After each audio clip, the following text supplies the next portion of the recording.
¿Qué os parece si en el vídeo de hoy cocinemos pan? Pero un pan asiático, un pan muy sencillo y muy rápido, para que podáis hacer vuestro primer pan en casa. Hoy os traigo pan nan. Quédate conmigo que vamos a cocinar.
Aquí la mantequilla de cilantro es totalmente opcional.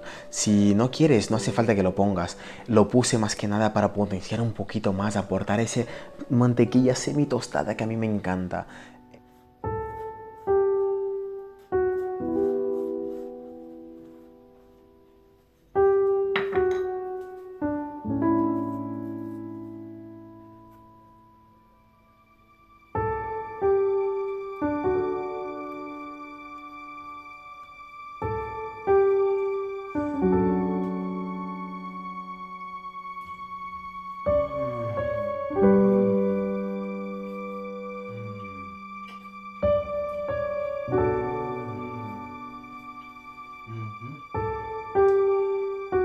Os invito a que te suscribas al canal para que no te pierdas la receta de la semana que viene, que es un acompañamiento para ese naan que te va a encantar.